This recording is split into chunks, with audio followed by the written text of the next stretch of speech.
Buenas noches, queridos amigos del programa Jueves Científico, transmitido por el Colegio Ontológico del Perú en el canal de la odontología. En la página web lo podemos encontrar en www.tvcop.org.p, transmitido todos los jueves a las 8 en punto.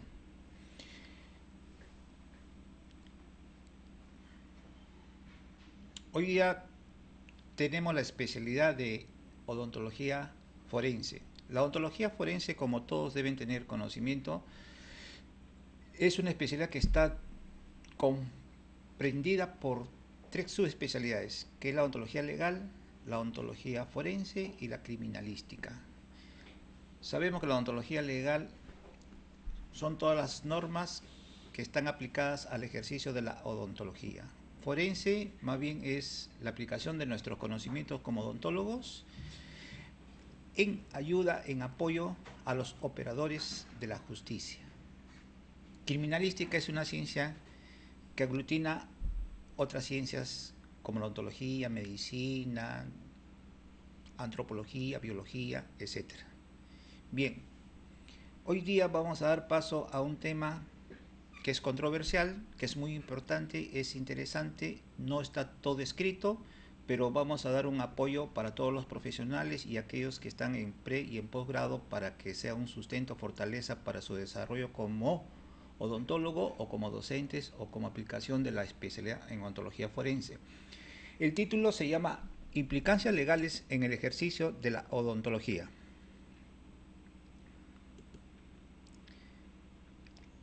Bien, aquí estamos viendo resoluciones de Indecopi sobre la idoneidad en el servicio. Justamente este servicio es lo que realizan nuestros colegas o todos nosotros que somos profesionales de la odontología. Y muchas de las personas se quejan y la institución más cercana es Indecopi, ahora muy conocido por todos. Entonces nos dicen declarar fundada la denuncia presentadas por las denunciantes por infracción al artículo 8. Las denunciantes contrataron los servicios para realizar tratamientos dentales, los cuales no cumplió con culminar, por lo que tuvieron que ser tratados por otros dentistas. Al respecto, el señor Lazo no presentó los medios que probaran que dicho defecto se debió por propia responsabilidad de las denunciantes. Otra resolución de Indecopi, idoneidad del servicio, tramitación del procedimiento en rebeldía. Declarar fundada la denuncia por infracción al artículo 8, ha quedado acreditado que la extracción dentaria a la que fue sometida la denunciante no fue efectuada de manera diligente, provocándole una infección y un posterior tratamiento con otro odontólogo. Bien, las sentencias que tienen los tribunales como Indecopi y en la parte civil van a declarar fundada y en algunos, como el Indecopi, habrá que pagar la multa o se archiva el caso, en civil indemnizar, pagar al paciente la queja que ha presentado. Sin embargo, hay que tener varias fortalezas en nuestra atención, como es una historia clínica y el consentimiento informado. Si no tenemos estos elementos de prueba, entonces sí podríamos ser partícipes de estas demandas. Aquí estamos viendo criminalística. Tuve un caso de que un odontólogo trató a su paciente y no procedió a darle los materiales que en un momento se comprometieron. Esto llevó a una queja y lo presentaron al laboratorio de criminalística. Tuve la oportunidad aquí con el biólogo Chavieri en el microscopio observar si estos materiales estaban de acuerdo a lo que habían pactado. Verdaderamente no era. Solamente de los puentes de 4 o 5 piezas y otros trabajos de coronas, solamente habían el 50% que era de lo pactado. Lo otro no era, era otro material. Con esta prueba estamos indicando que no era el material que se había dado. En otros casos hay fracturas. Fracturas, aquí como esta evidencia de la radiografía panorámica, está presentado. Pero todo esto tiene que ver con ¿qué? Una historia clínica y un consentimiento informado. Si no está bien escrito, no está bien el contenido, somos posibles de ser demandados. Nosotros nos regimos por una ley, la Ley General de Salud. La Ley General de Salud del año 96-97 nos da las pautas de la historia clínica y del consentimiento informado. Sin embargo, en la década del 2000, una ley, la 29414 del 2009, ya nos obliga lo que anteriormente nos decía la Ley General de la Salud, porque en estos casos, en la década del 2009, encontramos pues muchas denuncias, muchas demandas, quejas de los pacientes, para los médicos, odontólogos, para todos los profesionales de la salud. Esta ley marca un hito para el derecho del paciente. Es una obligación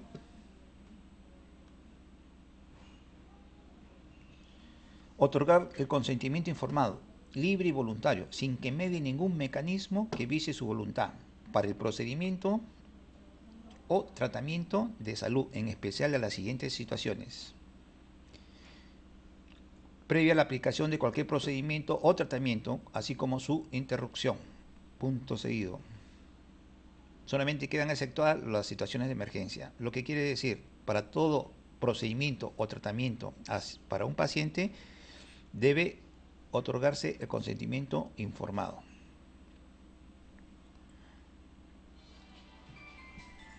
El acto médico nos indica que debe ser sustentado en una historia clínica veraz y suficiente que contenga las prácticas y procedimientos aplicados al paciente para resolver el problema de salud diagnosticado. Los establecimientos de salud deben aprobar normas y reglamentos de funcionamiento interno. Bien, ¿qué nos quiere decir todo esto? Es que la trilogía del servicio o del acto odontológico, el paciente, odontólogo y el establecimiento de salud deben tener conocimiento de las normas del reglamento de cada uno de ellos, sus derechos, obligaciones y responsabilidades. Si violamos una de estas, podemos ser, como decía anteriormente, plausibles de ser indicados en una demanda, en una denuncia. Si violamos estas normas que nos indica la Ley General de Salud, la Ley del Trabajo, la Ley de los Establecimientos de Salud, la Ley de la Historia, la norma de la historia clínica, de todas estas normas, entonces nosotros vamos a transgredirlo y vamos a ser responsables. Como responsables debemos definir lo que es la obligación de responder por los daños derivados del inadecuado acto odontológico en el ejercicio de nuestra profesión. Esta actividad errónea se le conoce como mala práctica o mala praxis.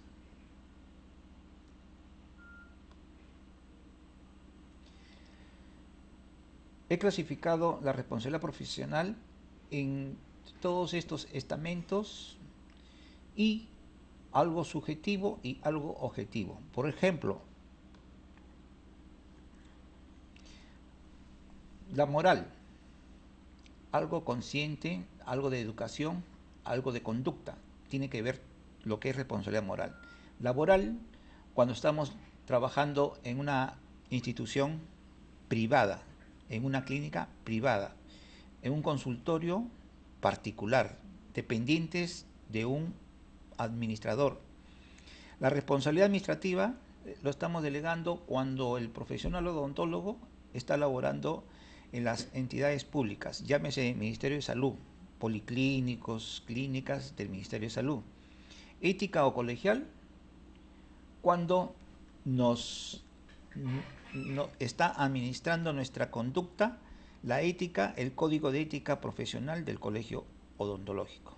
Defensoría del Pueblo, esta institución tiene que ver con las atenciones de los pacientes que realizan una consulta, que forman colas, que no le dan la atención debida en los estamentos públicos, dirigido más a los estamentos públicos y también es en el privado. La responsabilidad ante Indecopi, que es el Instituto de Defensa del Consumidor, la propiedad intelectual, la responsabilidad penal y la responsabilidad civil. Hay otras más, que es SUNASA, sí, hay más, pero solamente quiero dirigir la atención de ustedes a lo que es más común, las quejas, que es Indecopi, que es en lo penal, que es en lo civil. La responsabilidad profesional ante Indecopi, Instituto Nacional de Defensa de la Competencia y de la Protección de la Propiedad Intelectual, fue creado en noviembre de 1992. Es concebido en la actualidad como una entidad de servicios con marcada preocupación por impulsar una cultura de calidad para lograr la plena satisfacción de sus clientes, la ciudadanía, el empresariado y el Estado. Bueno, aquí ya estamos hablando de los proveedores y de los consumidores, usuarios o clientes. Estamos realmente en una etapa donde se habla más fríamente en la relación del médico odontólogo con el paciente. Se considera consumidores entonces a los que disfrutan un bien, contratación de un servicio. Y más bien los proveedores son las personas naturales o jurídicas que fabrican, elaboran, manipulan, mezclan, envasan, almacenan, expenden o suministran bienes o prestan servicios a los consumidores. Prestan servicios a los consumidores. Aquí estamos nosotros como proveedores, odontólogos. Entonces, proveedores y consumidores es la relación del odontólogo y del paciente. Indecopi, en sus resoluciones, en la investigación que realiza de las quejas que presentan los pacientes, presenta dos tipos de conceptos. Los proveedores están obligados a cumplir con las normas de seguridad y calidad de servicio. Los odontólogos están obligados a cumplir con las normas de seguridad y calidad de servicios. ¿Cómo lo demuestra? La evidencia se va a encontrar en los documentos de la historia clínica, del consentimiento informado y demás, recetas, etc. Son responsables además de la idoneidad y calidad de los servicios. La idoneidad es la satisfacción del paciente de lo que ha contratado y calidad de los servicios en lo que corresponde.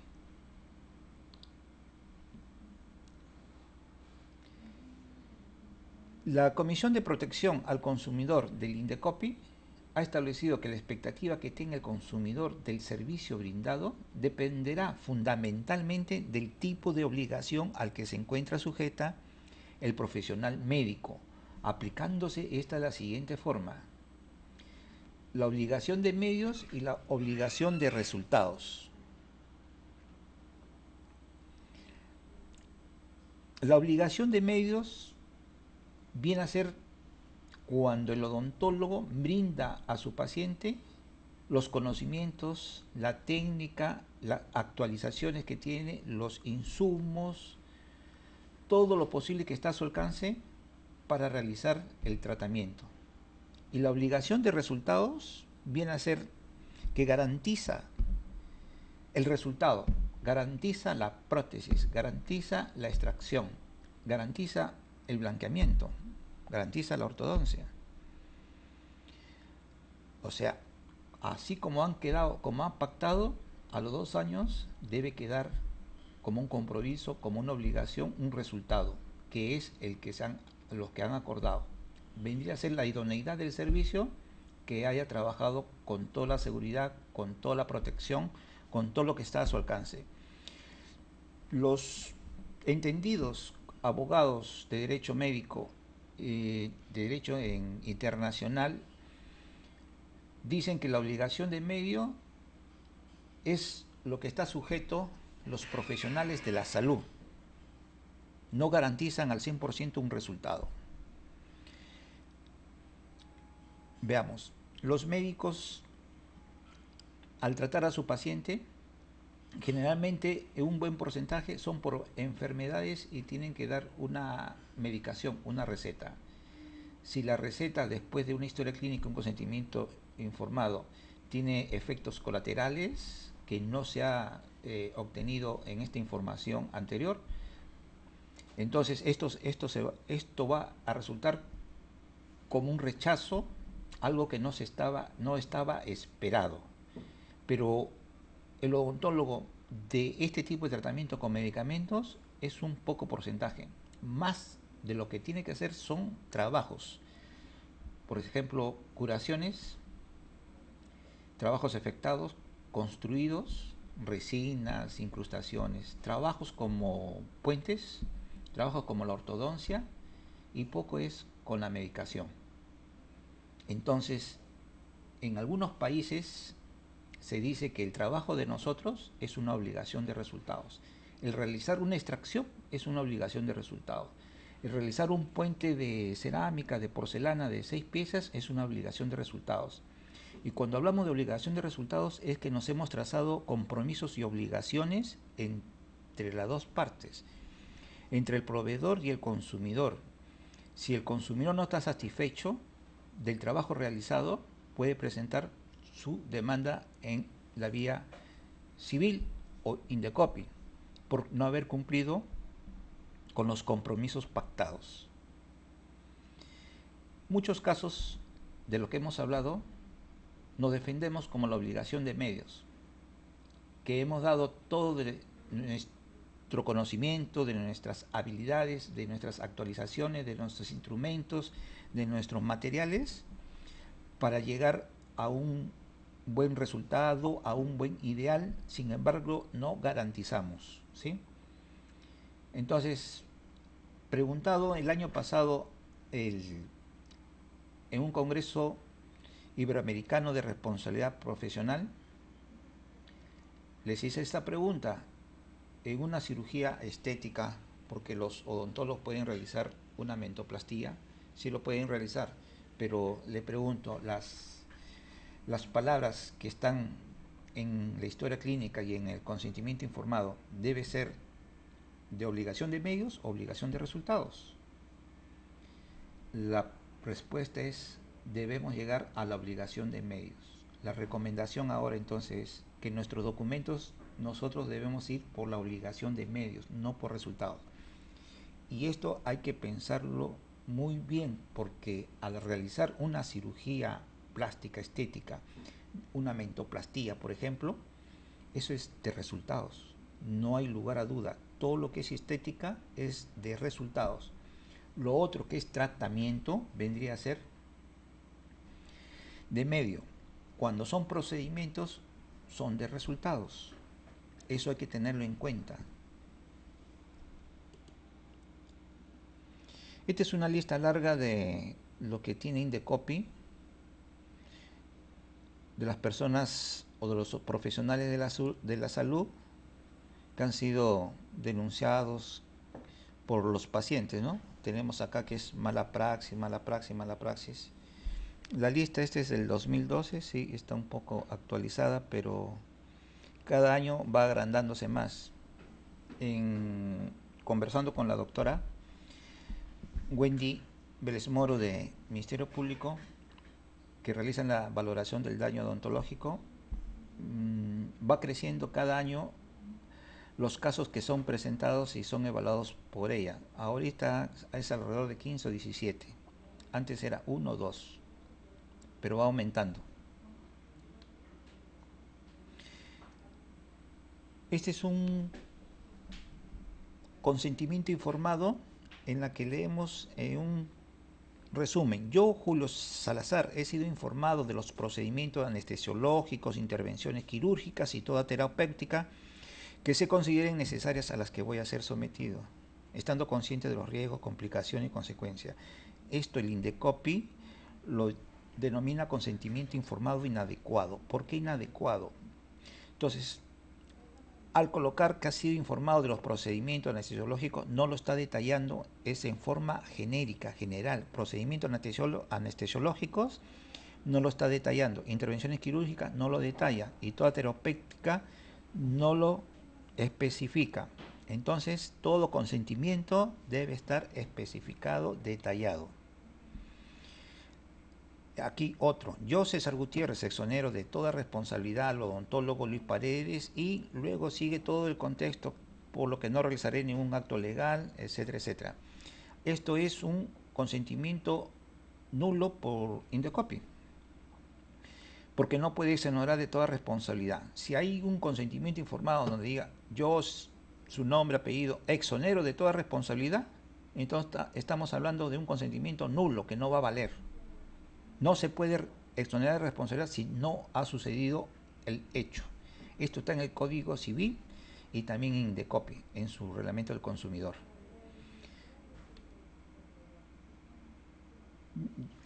Nosotros en la Sociedad Peruana de Odontología Legal, Forense y Criminalística hemos preparado, tenemos un proyecto del consentimiento informado. El consentimiento informado deben estar los datos de la trilogía del servicio odontológico, paciente, odontólogo y de la institución. Debe estar también los datos informativos de lo que se va a realizar, si es un procedimiento o un tratamiento. No. Un procedimiento sería un blanqueamiento dental, un tratamiento sería una caries, la recuperación con un material para curar, para tratar una pieza dentaria, una periodontitis, todo eso es un tratamiento. Y el otro vendría a ser estética. Entonces, si tenemos la parte del consentimiento explicado, lo que es un procedimiento, lo que es un tratamiento, tendríamos que anotar con qué vamos a tratarlo, cuál es el material que vamos a tratar, cuál es la técnica que vamos a utilizar. Si es una cerámica, el color de la cerámica, de la porcelana, tenemos que anotarlo. Instrumentos, técnica, materiales, debe estar especificado, detallado. Nos demoremos unos minutos más, pero debemos detallar. Acuérdense que todo lo que son leyes, nos regimos del año 96-97 de la Ley General de Salud, después la década del 2000, 2004, 5, 6 con la Ley del Trabajo del Cirujano Dentista, las normas técnicas de la historia clínica, el 2009 con la del consentimiento informado. Son tiempos actuales y es una obligación de realizarlo. Odontólogos que ya tienen tiempo, que son de la década pasada, quizás no lo utilicen.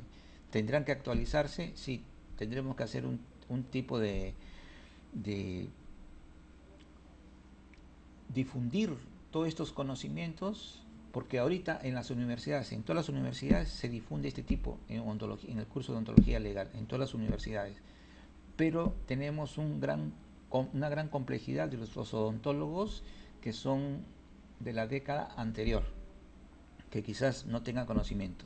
De ellos es lo que nos tenemos nosotros preocupados, y tendremos que hacer con el colegio una alianza para llegar en cualquier curso que se presente, llevar lo que es el consentimiento y la historia clínica. Veamos ahora la responsabilidad civil. Acá hay dos palabras, dos términos que se llaman la relación del odontólogo-paciente es contractual y la otra es la extracontractual. La contractual es la relación que realizan dos personas, en este caso el médico o el odontólogo con su paciente, que ellos tienen la competencia, la capacidad de realizar compromisos, o sea, son conscientes en este caso. Y la extracontractual no tienen esta competencia, no tienen esta capacidad. En la contractual podemos decir de que son los pacientes que se acercan a un consultorio sin tener que firmar ningún documento,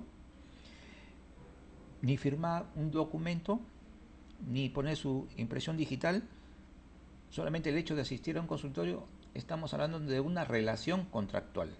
Y una relación extracontractual sería cuando no hay esa competencia de uno de ellos, que tendría que ser, en este caso, del paciente. Estamos hablando de un TEC, una emergencia donde el odontólogo, por el caso que se presenta, tiene que atenderlo al paciente, pero el paciente no ha ido a su consultorio, lo han llevado y no es consciente para que lo atienda tal odontólogo. Esa es la extracontractual. En la doctrina jurídica, cuando hablamos de civil, estamos hablando de los de medios y de resultados. Entonces, en Indecopi y en la vía civil, hablamos siempre de medios y de resultados. Ya hablamos de medios, ya hablamos de resultados, y ahora hablamos de la responsabilidad profesional penal. En la responsabilidad profesional penal, las lesiones, vamos a hablar las lesiones que produce el odontólogo a su paciente. Las lesiones que produce a su paciente es por culpa, porque no tiene una intención de hacer daño y lo puede realizar en cualquiera de sus formas, que puede ser la impericia, la imprudencia y la negligencia. Llamamos negligencia entonces a lo contrario que es diligente, o sea, es por olvido, inobservancia, no ha esterilizado sus instrumentos. La imprudencia es hacer más de lo debido. Si estás haciendo una cirugía y aplicas otra cirugía más, aprovechando que estás haciendo la primera, esa es una imprudencia.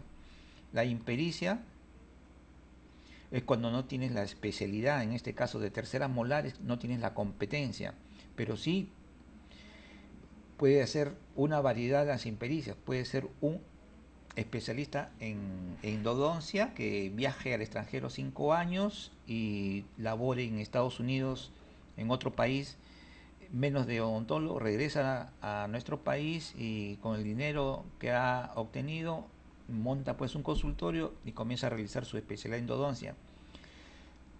Se produce una lesión y hay que ver, esa es una impericia, es un especialista pero se olvidó o falta de práctica. Puede cometer el error por impericia. Hay dolo en los profesionales de la salud, el odontólogo puede cometer. Hay, aunque tengo varias controversias con los abogados y otros profesionales, fraude. Porque yo sí he visto fraude cuando me ha tocado trabajar en odontología, en el laboratorio de criminalística de la policía. Fue la primera vista que presentaron un material que estaba con compromisos, obligaciones en la historia clínica y no fue el resultado. Les colocó otro material. En unos casos le dijeron que era el oro dental, pero no, era otro material parecido al oro. En otros casos le dijeron cerámica, prótesis, le pusieron 4 coronas de cerámica y una de Ivocrón de otro material, que no es la porcelana. ¿Por qué lo puso? ¿No estaba en el contrato? Bueno, certificado falso. Somos muy, a veces, no sé si llamarlo como inocentes, pero por la amistad, por familiaridad, damos un certificado, por ejemplo, para una persona que está notificada para el Poder Judicial, etcétera, pero lo firmamos y no estamos corroborando la enfermedad, la infección de lo que tiene. Solamente para que no falte, firmamos. Ese es un certificado falso y esto sí está, el fraude y el certificado, como la violación del secreto profesional, está comprendido en las normas del Código Penal. Violación del secreto profesional. Bueno, si no tenemos el consentimiento no podemos hablar ni una letra ni una palabra de la historia clínica ni el consentimiento informado. Nada no puedo. Pero si hablamos sin consentimiento estamos violando el secreto profesional. El único que no se le puede sindicar como violación del secreto profesional, cuando hay un caso que necesita que nos indique parte de la historia clínica, el juez nos puede solicitar y puede haber el levantamiento del secreto profesional de la persona, o sea, del paciente. Pero si hablamos del párroco, del padre de la iglesia, él es el único que no pueden levantar el secreto profesional. Si se confiesa a alguien y da la versión de su falta y lo llaman al padre al juzgado, es el único que no puede hablar de lo que ha escuchado. Lo demás sí podemos con la palabra del juez.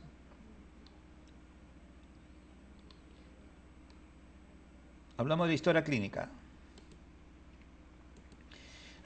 Tenemos una norma que data del 2006, 28 de junio, que aprueba la norma técnica 022.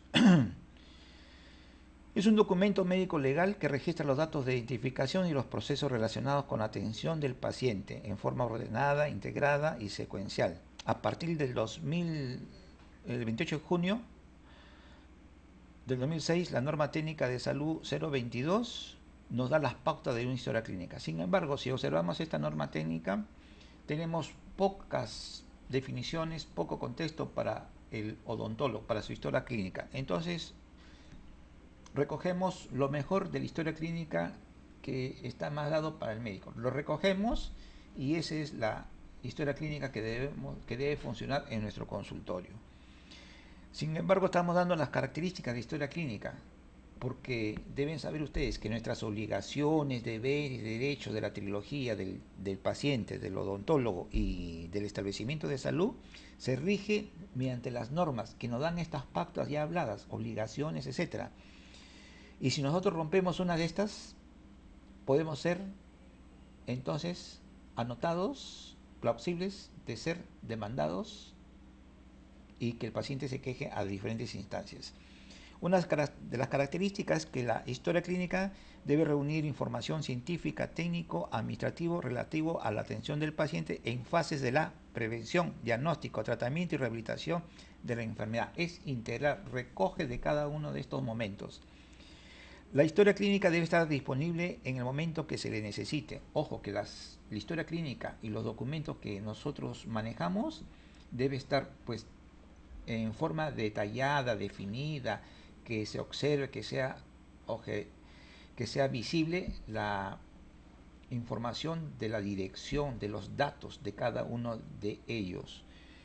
Y si está un horario que decimos de 4 a 8 de la noche, pues debemos estar de 4 a 8 de la noche. Y la disponibilidad de esta historia clínica debe ser de 4 a 8 de la noche, ¿sí? Y si nosotros decimos de 2 a 8 de la noche, debe estar de 2 a 8 la disponibilidad. El paciente también debe tocar la puerta de nuestro consultorio y debemos estar en el consultorio de 2 a 8. Legible. La historia clínica debe redactarse de una manera correcta, elegante, inteligible. Debe ser observada, leída por el paciente, por el instructor o el administrador de la justicia. Debe ser elegante, inteligible. Precisión. Se debe huir de la ambigüedad. Los distintos datos deben recogerse del modo más exacto. Debe ser preciso las palabras que se anoten en la historia clínica. Debe ser única para cada paciente. No debe tener una, dos historias clínicas. Se ha observado que utilizan ficha dental, que no debe usarse ficha dental. Ya no se usa el término, no se usa este documento ficha dental. Se usa historia clínica. Antes se usaba una ficha dental, pasaba 5 años, venía el paciente y se usaba otra ficha dental. No, una historia clínica debe estar registrada en el archivo y debe ser utilizado para ese paciente en todo momento. Completa, debe contener datos suficientes y sintéticos sobre la patología del paciente y todos los documentos integrantes de la historia clínica. Completa, todos los datos deben estar contenidos en esta historia clínica.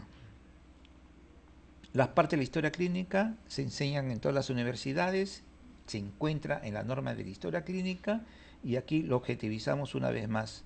Identificación del establecimiento, su logo, examen clínico, diagnóstico, plan de tratamiento, alta. Entonces tenemos de que es la anamnesis, exámenes, diagnóstico, el plan de tratamiento, alta, consentimiento informado. El Colegio Odontológico anteriormente se observaba que habían propuesto una historia clínica, que está bien, me parece muy bien, solamente lo que nos falta a nosotros es el llenado, cómo llenarlo. Esta es una de las historias que he visto que están muy bien. Si yo divido la historia clínica en 4 partes, la anamnesis, el diagnóstico, el plan de tratamiento y el alta, por jurisprudencia, hablo de que en cada uno de estos niveles o de estas áreas o campos debe estar al final la aceptación del paciente. Una sumilla tipo notarial donde diga yo, este es un ejemplo, Santillán Rivera, con DNI, acepto el plan de tratamiento que me ha sido explicado por el odontólogo tratante y descrito en la presente historia clínica. fecha. Debe firmar el paciente y la fecha. Esto debe estar después de la anamnesis, después del diagnóstico definitivo, después del plan de tratamiento y después en el alta que se da al paciente. En el alta, lógicamente, que va a anotar también los tratamientos que no han sido realizados por los motivos que refieren ahí y después el alta, la satisfacción. Entonces, al terminar, volvemos a repetir, al terminar la anamnesis, diagnóstico, plan de tratamiento y el alta, deberá estar impreso. Este es un ejemplo. Todos los datos que figuran arriba es verdad de lo que doy fe firmando. Luego coloca su firma el paciente en señal de conformidad. Esto es importante también porque observamos la condición clínica patológica, es decir, el estado anterior del paciente. ¿Cómo llega el paciente a nuestro consultorio? Refrendado por el odontograma. Son dos odontogramas. El primer odontograma es que nos va a refrendar, nos va a dar la garantía del estado anterior. Muy importantes cuando hay juicios.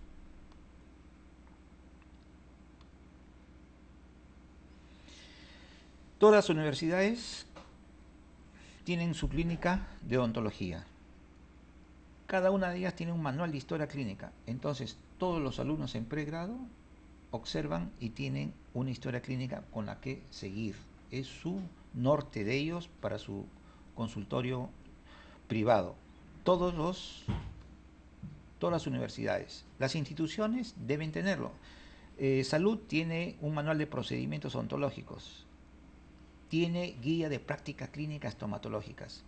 Entonces, si una institución, yo tengo mi consultorio privado, debo mantener mi guía de práctica, mi reglamento, mis procedimientos, mis historias clínicas, mi consentimiento. Todos los documentos deben estar registrados. Ahora más que nunca, porque la DISA del Ministerio de Salud los obliga, les solicita estos documentos antes de abrir su consultorio. Los odontólogos que tenemos ya tiempo en este campo, no tuvimos esta oportunidad de que nos exijan. Ahora sí les exigen. Años atrás ya están exigiendo esto. Entonces, tenemos que las universidades tienen su historia clínica, tienen su guía de práctica, tienen varios documentos que tienen que llevarlos en su consultorio. Aspectos legales y éticos de las historias clínicas. La capacidad legal es que solamente el odontólogo es el que debe llenar el contenido. Obligatoriedad del uso para todos los pacientes, así sea en forma gratuita, deben utilizar las historias clínicas. La aceptación de parte del paciente. Aceptarlo el paciente. ¿Y cómo lo va a aceptar? Es firmando firmando los 4 ítems o campos que tiene la historia clínica.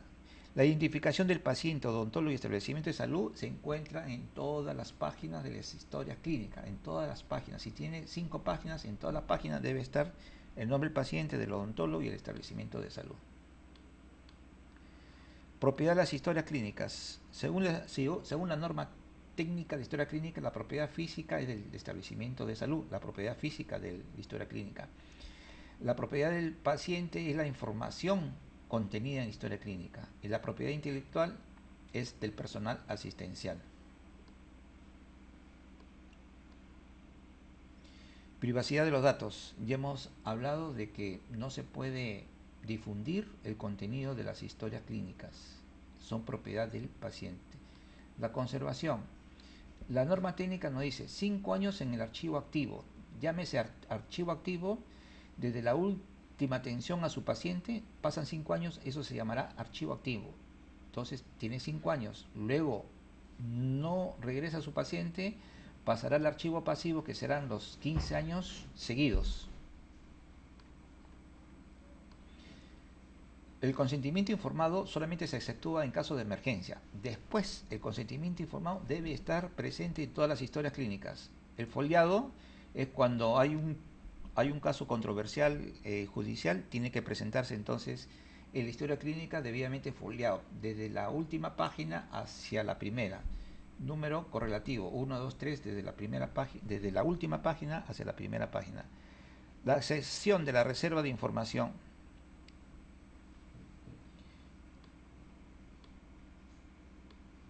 La reserva de la información, o sea, solamente por mandato judicial yo puedo hablar del contenido.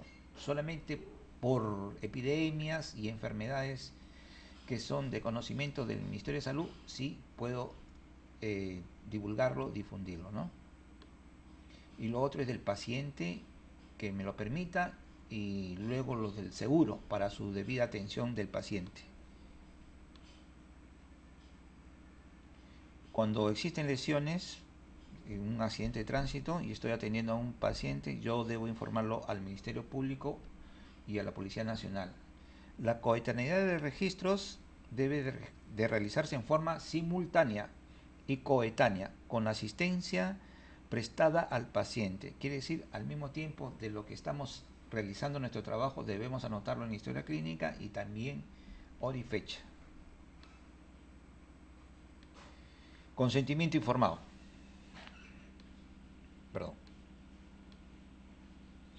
La definición del consentimiento informado es una conformidad libre, voluntaria y consciente de un paciente, manifestada en el pleno uso de sus facultades después de recibir la información adecuada para que tenga lugar una actuación que afecta a su salud. Esto es una definición del doctor Carlos Fernández Sarrego. Estamos hablando de las características: competencia, voluntariedad, información y comprensión. Competencia de la persona que es adulta o del menor asistido por sus padres.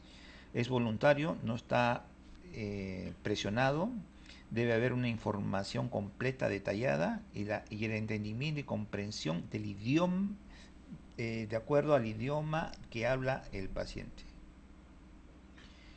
Este es un modelo del Colegio Ontológico del Perú que también es aceptable. Lo que yo digo que este es el contenido, lo que nos lleva a pensar, a detallarlo de acuerdo a las normas. Debe estar, entonces, el logo, el establecimiento de salud, las autoridades que deben ser la institución, el odontólogo y el paciente. Está el diagnóstico, el tratamiento, procedimiento, etcétera. ¿Cuál es la adversidad que tenemos nosotros al escribir el contenido de un consentimiento informado? Son los riesgos que debemos anotar en el consentimiento informado. Después de anotar el diagnóstico, el tratamiento, los materiales, la técnica, etcétera, tenemos que anotar cuáles son los riesgos ante tal tratamiento o procedimiento. Estos riesgos tienen diferentes nombres, que se llama iatrogenia, error médico y mala praxis. Hoy día se llama evento adverso. El error ha sido definido como el fracaso de aplicar completamente un plan de acción como fue propuesto. O sea, el fracaso de un plan que fue propuesto. Error médico, entonces, es un evento adverso o cerca de ser producido que en su mayoría puede ser prevenido con los actuales conocimientos de la ciencia médica. ¿Quién lo dice? El Instituto de Medicina de los Estados Unidos, IOM. Es un evento adverso o cerca de ser producido que en su mayoría puede ser prevenido. Error médico es el que resulta de una equivocación en que no existe mala fe ni se pone de manifiesto una infracción o imprudencia, negligencia, etc. Es decir, es un acto médico de tipo profiláctico. A eso llaman el error médico. O sea, es diferente a lo que es imprudencia, negligencia e impericia. El error médico es una equivocación de tipo profiláctico. Se excluye la imprudencia e infracciones de mala práctica. En otras palabras, el error médico solamente es algo incorrecto que no tiene que ver con la ilegalidad. Más bien, la mala praxis, cuando tenemos este término mala praxis, implica responsabilidad moral y legal, ¿no? Que puede ser por imprudencia, por negligencia, por impericia, mala praxis. Y el término iatrogenia o iatropatogenia fue utilizado y definido como la producción de un daño en un paciente a partir de la acción del médico. Bien, en Cuba y Estados Unidos están hablando del error médico, de la mala praxis, pero hoy en día estos mismos países están hablando entonces ya de un término nuevo que se llama evento adverso y que incluye todos estos términos que hemos hablado. Un evento adverso se ha definido como el daño o lesiones causadas en el proceso de la atención médica. Se ha definido como el daño o lesiones causadas en el proceso de atención médica. Bien, entonces, evento médico adverso justificable. Hay complicaciones tratables, o sea, tenemos eventos adversos previsibles y los no previsibles. Los previsibles es lo que yo estoy teniendo en cuenta que puede suceder. Entonces, llamamos complicaciones tratables a los eventos adversos previsibles justificables, que son respuestas propias de un procedimiento. Por ejemplo, si hacemos un blanqueamiento de los dientes, la respuesta puede ser una sensibilidad. Esa es una respuesta propia del procedimiento de la cirugía o del procedimiento o de un tratamiento. Infección de las heridas, hemorragias, dolor, inflamación son respuestas inmediatas. Previsibles, justificables. Ahora, hay complicaciones imprevisibles que pueden ser justificables. Si yo tengo un buen consentimiento informado, una buena historia clínica, donde he revisado si todos los antecedentes, entonces me puede sobrevenir a mi paciente un paro cardiorrespiratorio, factores o causas que no están detectadas en la evaluación preoperatoria de rutina, o sea, en la historia clínica ni en el consentimiento informado, lo estoy colocando porque no está. Entonces son imprevisibles, justificables. Son eventos adversos imprevisibles, pero son justificables. Evento médico adverso justificable, entonces son imprevisibles y son fortuitos, porque no sabemos qué iban a suceder. Todos estos son hechos fortuitos, médicos adversos, imprevisibles y que son justificables. El daño que hayamos causado, la lesión que hayamos causado, son justificables, imprevisibles. Y evento médico adverso injustificable, sin daño, previsibles, injustificables. Yo debería haber tomado una diligencia, debería haber actuado para que no suceda. Olvido de una gasa, olvido de un cuerpo extraño. Estos son previsibles, injustificables. Previsibles, injustificables. Que se extraen o reparan en una segunda operación. O sea, se pueden extraer, se puede solucionar, se reparan en una segunda operación, pero no quita que haya una responsabilidad administrativa. Olvido de una gasa, de un cuerpo extraño, ingesta una dilución de instrumento, lesión de un vaso u órgano. Pero si esto va más allá, no se extrae, no se repara, ahí viene el injustificable con daño.